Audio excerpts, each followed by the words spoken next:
Tebni, o que está acontecendo aí, rapaz? Estão acabando com o Chile aí, esses incêndios? Ô, Luiz, boa tarde, pessoal que nos acompanha. Sim, está efetivamente. Hoje se soube a crueldade dos incêndios, que não começaram hoje, começaram sexta-feira passada, no final da tarde.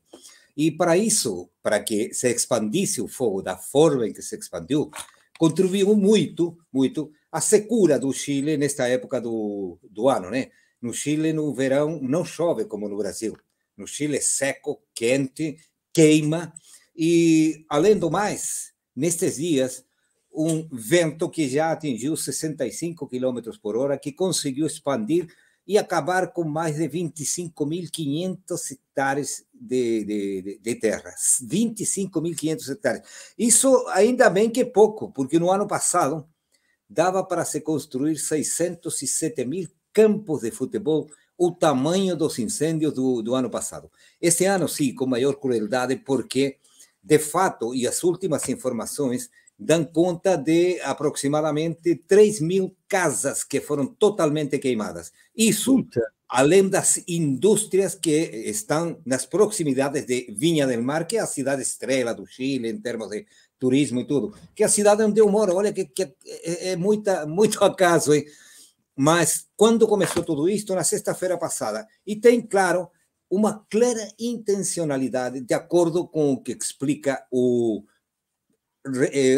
governador do estado de Valparaíso, região de Valparaíso, mas para nos entendermos em termos de língua portuguesa, é como um estado. Valparaíso é um dos estados, a metropolitana é outro, e o governador, chamado Rodrigo Mundaca, apontou a necessidade de apurar as causas deste tremendo incêndio que acabou, como digo, com mais de 3.000 casas, com mais de 120 falecidos até o momento.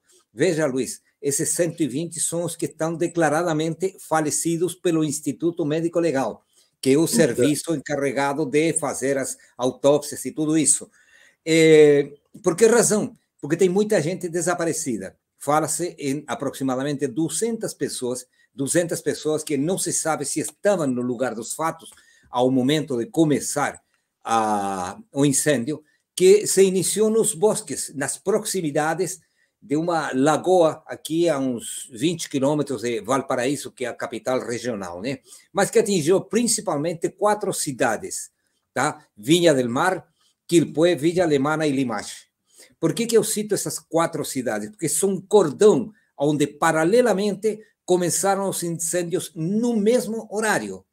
Há uma intencionalidade política? Claro que há, não tenha a menor dúvida. Os canais de televisão, todos em mãos de grandes empresários da direita, um deles, por exemplo, o canal que tradicionalmente pertenceu à Pontifícia Universidade Católica, o famoso Canal 13, é de uma das maiores fortunas deste país, que não tiraram um tostão do seu bolso para solidarizar com as pessoas que ficaram na rua. Estão todos albergados em albergues que o Estado conseguiu e que hoje tem pelo menos umas 1.600, 1.700 pessoas que ficaram com a roupa que tinham no corpo. Animais domésticos, nem se fala, gatos, cachorros que andam perambulando pela cidade, que não sabem para onde ir. Nem falar em porcos e cavalos. Diga, Luiz. Você disse que há suspeitas que tenha sido um incêndio político, é isso? Exatamente. E por que digo isso, Luiz? Veja bem, não é barato nem também é fácil falar tudo isto.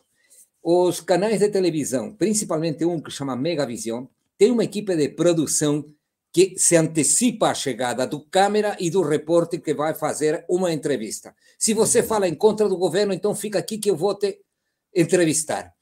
Pedem, por favor, o Estado não está presente. Cadê as autoridades? Você já pensou que tivesse autoridade para controlar 25.000 hectares de terreno que está sendo queimado? Isso não existe. Isso tem muito a ver com o que se acontece com as favelas no Brasil. Luiz, você tem uma idade talvez menor, é mais novo do que eu, mas eu lembro do que aconteceu com a favela do Buraco Quente, em Guarulhos, ou a favela do Piolho. O que aconteceu aí é o que está acontecendo aqui também no Chile. Você queima e depois constrói. Aparecem os grandes empresários, as grandes construtoras, comprando a preço de banana todos esses terrenos devastados, porque já não vão servir mais nem para agricultura, nem para nada, porque, além de outra coisa, Luiz, subterraneamente, no subsolo, o fogo continua através das raízes. Isso já aconteceu na Patagônia chilena, na Patagônia argentina, que prenderam fogo e acabaram com a beleza da vegetação da Patagônia.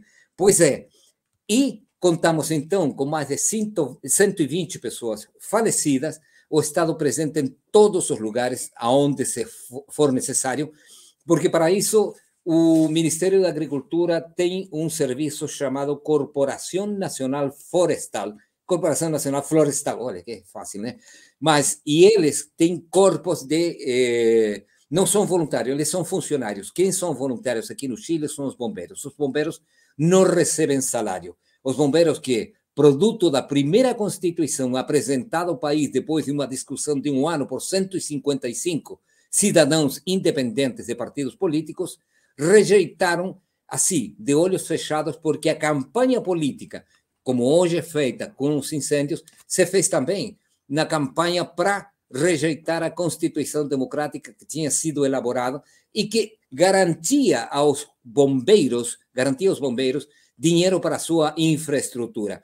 Estou me referindo a caminhões modernos, tecnologia, pagamento de motoristas, de pessoas que ficavam nos quartéis, e isso já não existe. Então, agora, o que você mais observa é bombeiro na rua com a mão esticada, pedindo dinheiro para poder se sustentar. Esses bombeiros, que são em todo o país voluntário, estiveram também aqui em Viña del Mar.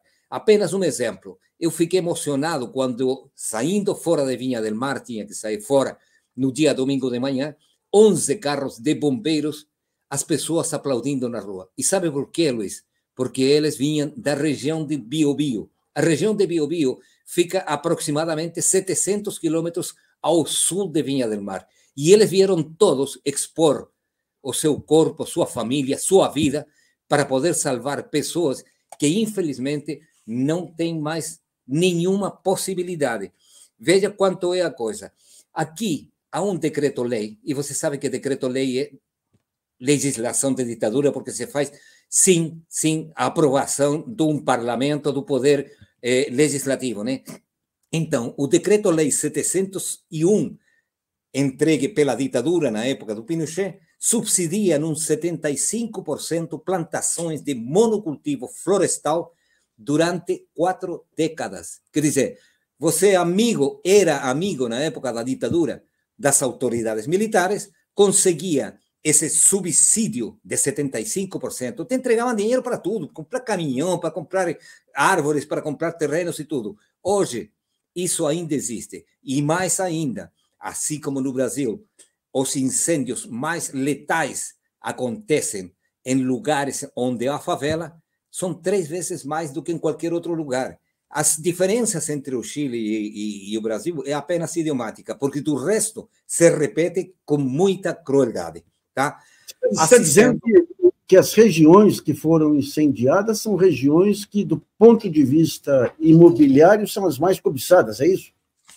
Sem nenhuma dúvida. Imagina, Viña del Mar é uma cidade que recebe turistas da Argentina que estão aqui do lado, na cidade de Mendoza, estão a 5 horas de caminho. Para eles é muito mais prático vir para o Chile, até porque, bom, hoje nem tanto, né? Até porque a moeda argentina era muito melhor do que a nossa e eles ficavam um mês passando férias aqui, porque se fossem ir para Mar del Plata, iriam gastar em uma semana o que aqui gastam durante um ano. Então, Viña del Mar e Valparaíso são cidades turísticas por excelência. Tá? Era só descer. Eu tive Mendonça lá, era só descer. Era só descer a partir. Sim, e com estradas de ótima qualidade. Então, só que tem um detalhe, viu, Luiz?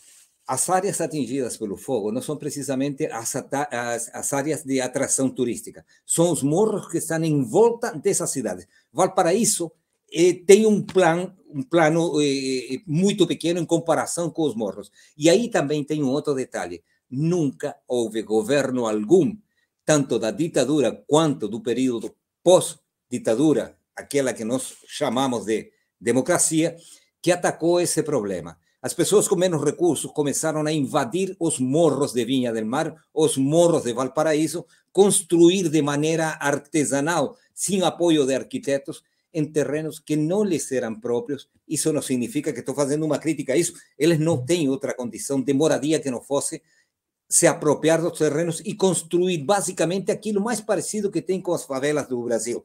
Então, era fácil se prever que isso poderia acontecer. Não tinha redes de água potável, por exemplo, não tinha, sei lá, qualquer possibilidade de atacar o fogo, até porque, já disse, muito calor e muito vento. Isso colaborou para que hoje os empresários e principalmente a direita política acuse o governo de falta de prevenção. Isso aconteceu no governo de Piñera, aconteceu no governo anterior a dona Michelle Bachelet, a todos. Não temos tido a capacidade de... Veja um exemplo. Viña del Mar só tem um lugar onde você pode levar aquilo que as pessoas consideram lixo, mas que poderia ser reciclado. Para uma cidade de 400.000 habitantes. Valparaíso não tem um lugar onde você possa colocar o plástico separado em 7 ou 6 condições, onde possa colocar um papel que você já não usa. E o plástico, que aqui é obrigação, não, quer dizer, é impedimento de, por exemplo, os supermercados, o comércio entregar bolsas de plástico para as pessoas, só que você compra um pacote de macarrão e vem embrulhado em plástico. Você compra carne em plástico, você vem tudo em plástico, mas não tem um só lugar onde você depositar isso para que tenha outra utilização. Dessa forma, chegamos na conclusão de que se houve algum interesse aqui, foi um interesse para especular com os terrenos e construir. Se acabam as favelas, aparecem os prédios. Entretanto, há mais ou menos 20 anos, há um projeto de lei dormindo, que impediria de construir sobre terrenos que têm sido produto de alguma catástrofe, abandonados pela população. E em termos de catástrofe, olha que o Chile tem muitos terremotos, o Chile tem muitas enchentes, o Chile tem muitos incêndios, e isso daí é um caldo de cultivo para o grande empresário a fazer o que eles quiserem. A direita, evidentemente, o governo está ausente. Eu vou te colocar só um exemplo, Luiz.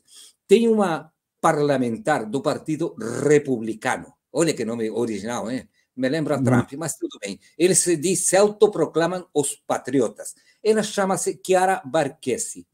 Enquanto o povo estava ajudando os bombeiros e as brigadas da Corporação Florestal a apagar os incêndios, ela estava se casando numa festa que tinha, entre outros, o José Antônio Casti, que era o candidato derrotado quando ganhou a eleição presidencial, o atual presidente Gabriel Boric.